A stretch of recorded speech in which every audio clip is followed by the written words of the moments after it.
আমাদের পাহাড়িয়া এক্সপ্রেস চলে এসছে। এখন 8টা 20-তে ট্রেনটা ছাড়বে। 777 কিলোমিটার পাড়ি দেবে ট্রেনটা, আমাদের নিয়ে চলে যাবে দীঘা।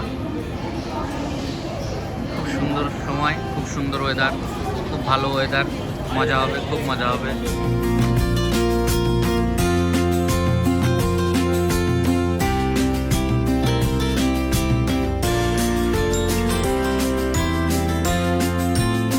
আমাদের সিট এগুলো, এখানে একটা।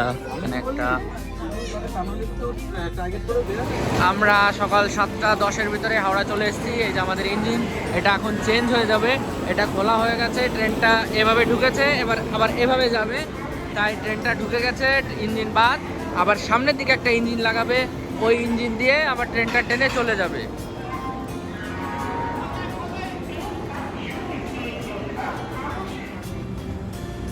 আমাদের ট্রেন একদম সঠিক সময়ে দীঘা ঢুকিয়ে দিয়েছে। আস্তে আস্তে আমরা নেমে যাবো, এখনই দাঁড়ালে। আমরা দীঘা নেমে গেছি, আস্তে আস্তে এখন যাব আমরা হোটেলের দিকে। হোটেল খুঁজতে হবে, হোটেলও বুক করা হয়নি, ব্যস্ততার গুতোয় হোটেলও বুক করা হয়নি। আমরা আমাদের রুমে চলে এসেছি। এই একটা রুম, খুব সুন্দর রুম দিয়েছে, ডিজাইন আছে।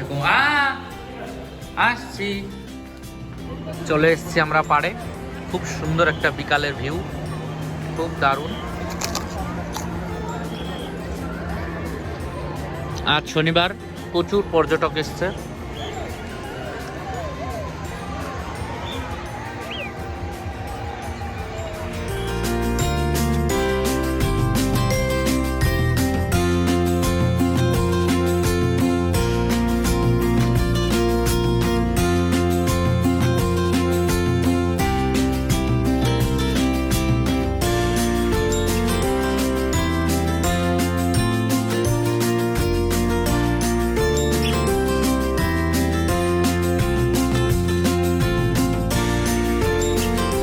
গুড মর্নিং, সকাল সকাল চা খেয়ে আমরা বেরিয়ে গেছি। এখন যাব আমরা বাজারের দিকে। আজকে আমরা নিজেদের পছন্দ মতো খাবার দাবার রান্না করিয়ে খাবো, সবই দেখাবো। কোথায় কি মাছ কিনি না কিনি, যাই ওই সামনেই বাজার, নিউ দীঘার বাজার, তরকারি মার্কেট। চলে এসেছি আমরা মাছ বাজারে। এখানে মাছ কাটাকুটি হচ্ছে।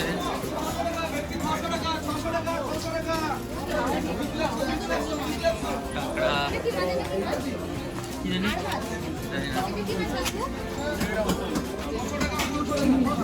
কি করলো?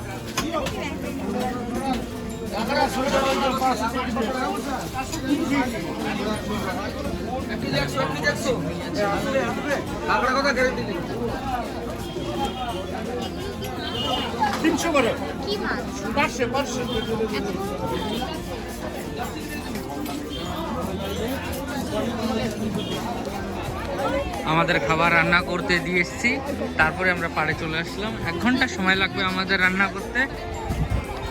আমরা 1 ঘন্টা পরে আবার যাব, ততক্ষণ আমরা একটু পাড়ে একটু মস্তি করি। খুব সুন্দর লাগছে এখানে, প্রচুর লোকের সমাগম। আজ রবিবার বলে আরও বেশি ভিড়। আমরা এখন আস্তে আস্তে নিচের দিকে যাচ্ছি, প্রচুর জনের সমাগম। সমুদ্রের পাড়ে গিয়ে দেখাবো কতটা মজা। এটা ঘোড়ার পাই।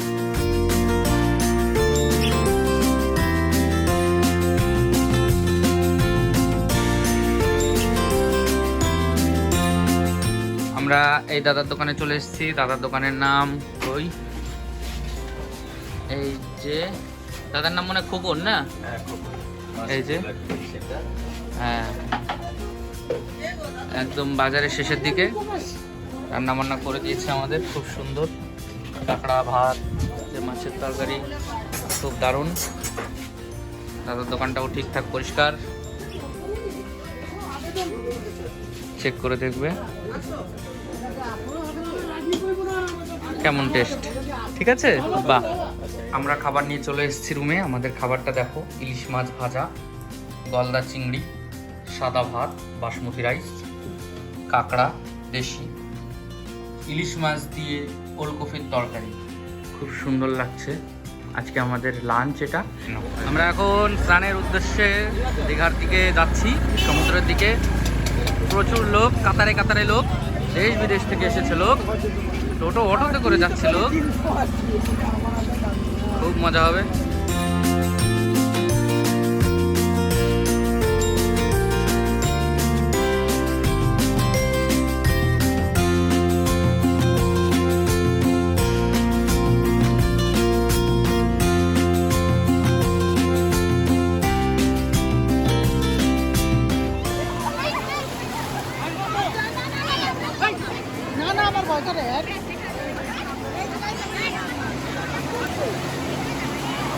দেখো না,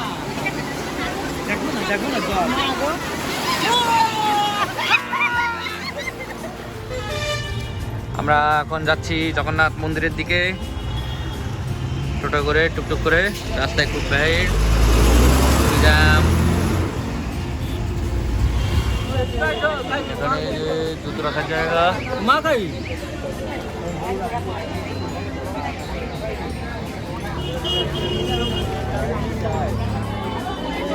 প্রচন্ড ভিড়। খোলা শুরু হচ্ছে, এখনই ধাক্কা মুক্কি চালু। দাও ঢালা দাও।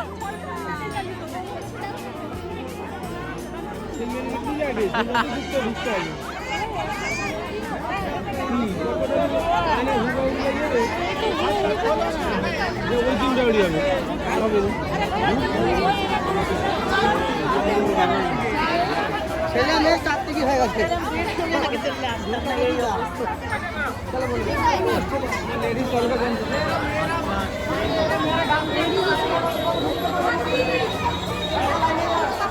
অবশেষে আমরা মন্দিরে প্রবেশ করেছি মেন গেট দিয়ে। ঢোকার পরে এমন একটা দৃশ্য, ওই যে মন্দির, মেন মন্দির, এখানেও খুব সুন্দর একটা এরিয়া, প্রচুর এরিয়া, প্রচুর এরিয়া, প্রচুর এরিয়া। সবই ঘুরে ঘুরে ঠিকঠাক করে দেখাবো, কোনো অসুবিধা নেই। প্রচুর ভিড়। এখানকার ম্যানেজমেন্ট সিস্টেম আমার একদমই পছন্দ হয়নি, অনেস্ট রিভিউ যদি দিই। খুব সুন্দর লাগছে জায়গাটা, তো খুব সুন্দর জায়গাটা, তো খুবই সুন্দর, খুব পরিষ্কার, খুব ফ্রেশ জায়গা, প্রচুর এরিয়া নিয়ে করা। চারিদিক দিয়ে এই যে স্তম্ভগুলো খুব ভালো লাগছে দেখতে। এই যে মেন মন্দিরটা খুব সুন্দর লাগছে দেখতে। প্রচুর লোকের সমাগম। আস্তে আস্তে যাই ভিতরে, দেখি কেমন কি অবস্থা।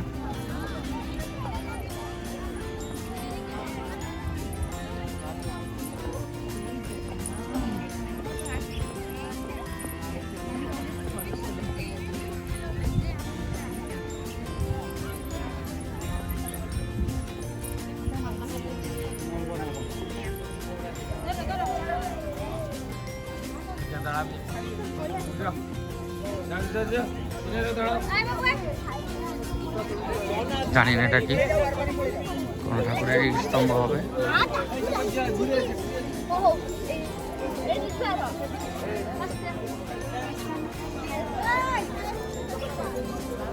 ভিতরে যাবো আস্তে আস্তে, খুবই সুন্দর।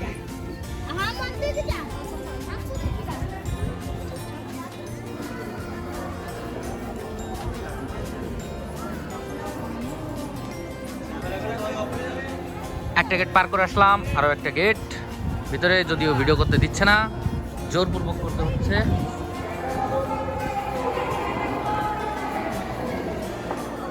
মেন মন্দিরের সামনে চলে এসেছি, যদিও এখান থেকে দরজাটা বন্ধই দেখা যাচ্ছে। ওই পাশে জানি না খোলা আছে কিনা, মনে হয় বন্ধই।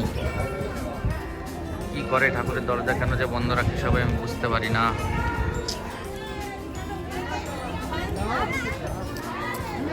ওটা ফিনিশিং নেই কিন্তু কাজে একটা ফিনিশিং নেই। এখান থেকে একটা মন্দিরের দৃশ্যটাই আলাদা লাগছে, দূরের থেকে খুব সুন্দর লাগছে।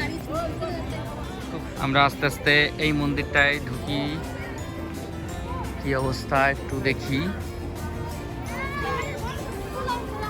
সব দেখার পরে রিভিউ দেবো কেমন হয়েছে সব কিছু।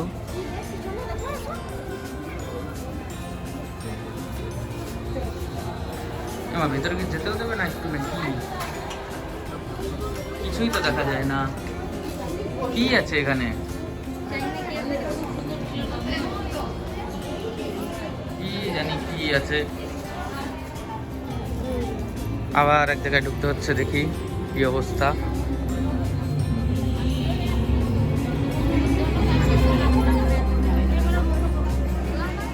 আমরা মন্দির থেকে বেরিয়ে আসলাম এই গেট দিয়ে। এই এর ভিতরে জগন্নাথ ঠাকুরের দেখা পেলাম। ঠাকুরটা ভালোই ছিল, খুব খারাপ ছিল না, খুব সুন্দরই ছিল এখানে। মানে কি বলবো, মানে মনটা খুশি হলো না আমার দেখে। শ্রী বরাহদেব।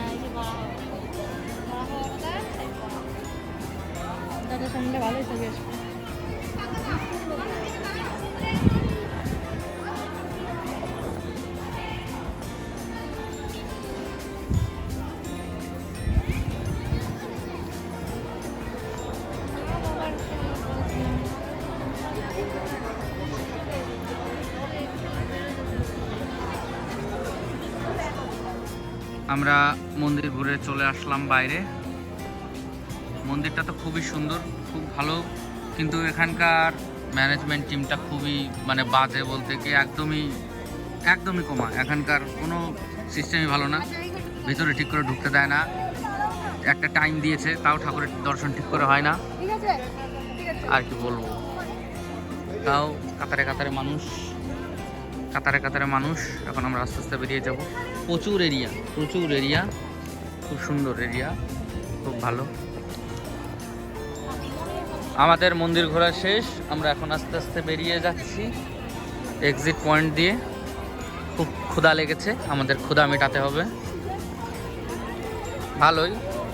ভালোই ঘুরলাম, ভালোই লাগলো। কিছু খামতি আছে, ভবিষ্যতে যদি ঠিক হবে আবার আসা হবে পরে। আমরা বেরোচ্ছি, একটু দেখুন কি পরিমাণে ভিড়। ও বাবা, প্রচুর ভিড়।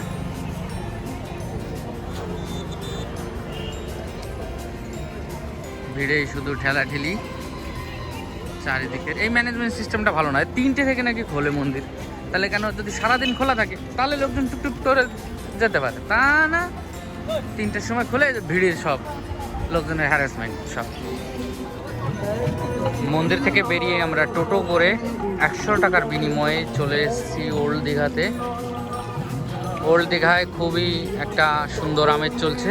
এখনও লাইটগুলো জ্বালানো হয়নি, আমেজটা এখনও আসছে না। যাই একটু সামনের দিকে হাঁটি, দেখি কী অবস্থা। বাজারঘাট তো শুরু হয়ে গেছে।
বিকাল হয়ে গেছে, আমরা আবার একটু ঘুরতে বেরিয়ে পড়লাম। আজকে আমরা লাস্ট যাচ্ছি দীঘাতে। যাই একটু পাড়ির দিকে, একটু পাড়ি দেবো। খুব সুন্দর ওয়েদার, এখানে গাড়ি আমারটা, স্করপিও দাঁড়িয়ে আছে।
দাদা মন চাইলে নেবেন, এইটা নেই, দেখাশোনা ফ্রি আছে। গুড মর্নিং গাইজ, 5:30 বাজে সকাল। আমরা বেরিয়ে পড়লাম, আমি আর বাবা যাচ্ছি দুজনে মোহনায়। ওখান থেকে জ্যান্ত তাজা ইলিশ কেনার জন্য সকাল সকাল যেতে হবে, না হলে হবে না। ওই জন্যই আমরা সকাল সকাল ভোর ভোর বেরিয়ে গেছি। খুব সুন্দর ওয়েদার। আজকে আমরা বাড়ি চলে যাব। আজকে আমাদের ট্যুর সব শেষের মুখে। চলো তাহলে যাই। 80 টাকা করে ভাড়া নেবে এখান থেকে পার পারসন। অটোয় করে দেখি অটো আছে কিনা এত সকালে।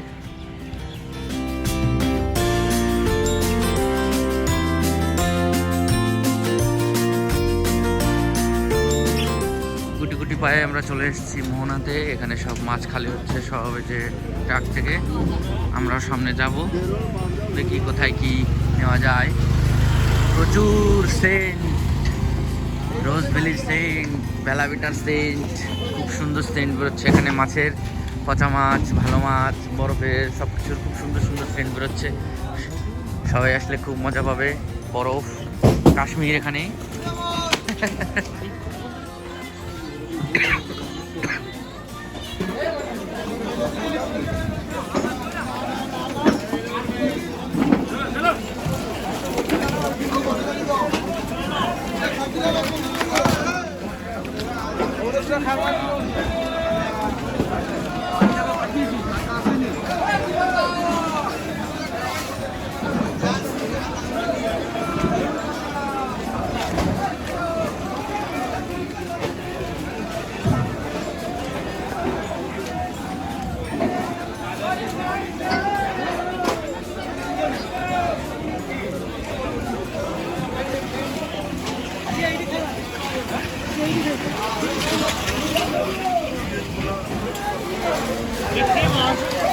অক্টোপাস মনে হয়।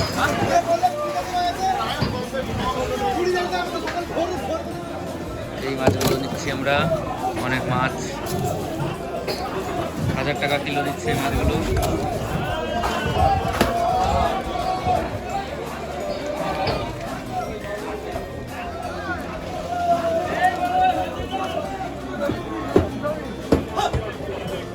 এত বড় মাছ, এর নাম নাকি ফাল মাছ।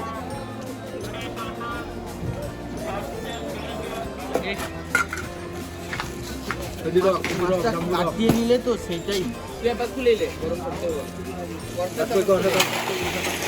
রাখতে পারছি না। আবার প্লেট আর গেলে না না সেটা তো করুন, আবার প্লেট ছিল দুটোর মাঝখানে বরফ দিলে তো না? বরফ দেবো দেবো ওগুলো পেপার দিও তো পেপার আর এমনি তো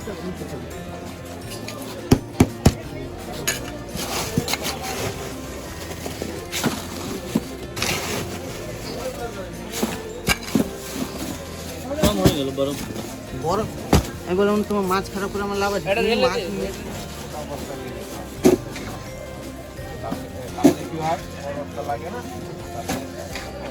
তবে তোমার মাছ হবে না। পরের বার যখন আসবে হ্যাঁ বাক্সটা নিয়ে চলে আসবে। যেরকম বাক্স নিয়ে চলে এসেছে। বাক্স নিয়ে এলে শুধু আপনার বরফের দাম আর কিছু না। মাছ বেশি নিলে বাক্স এক্সচেঞ্জ করে বড় বাক্স নিতে পারবে।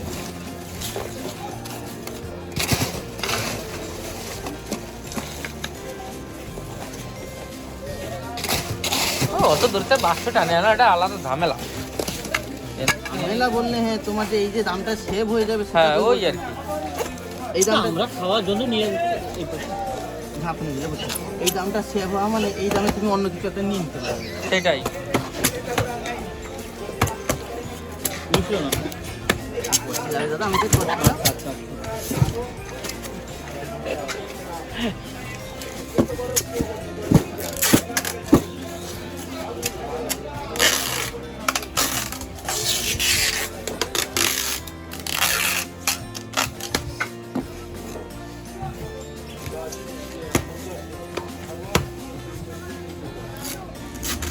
আমরা রেডি হয়ে চলে এসেছি হোটেলে, হোটেল আমন্ত্রণ। এখান থেকে আমরা কিছু দেখি নাস্তা পানি করে স্টেশনের দিকে চলে যাব। খুব ঠান্ডা আজকে, কুয়াশায় ওঠেনি আজকে। চলে এসেছি আমরা স্টেশনে, আর একটু বাদে আমাদের ট্রেন ঢুকে যাবে তাম্রলিপ্ত এক্সপ্রেস। আমাদের তাম্রলিপ্ত এক্সপ্রেস চলে এসছে একটু লেটে, ঠিক 10:15 না কত যেন দেখলাম টাইম। 10:35 বোধহয় টাইমটা ছিল।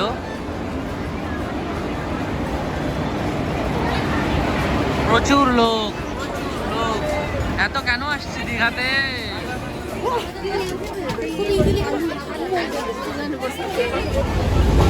অবশেষে আমাদের সামনে বগুড়া স্টেশন আসছে।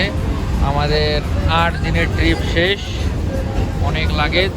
আমরা শান্ত সুষ্ঠুভাবে বাড়ি চলে যাচ্ছি, কোনো ধরনের অসুবিধা হয়নি ঠাকুরের কৃপায়। খুব ভালো ট্যুর হয়েছে। Tata, good bye. আবার পরে কোনো একটা ভিডিওতে দেখা হবে।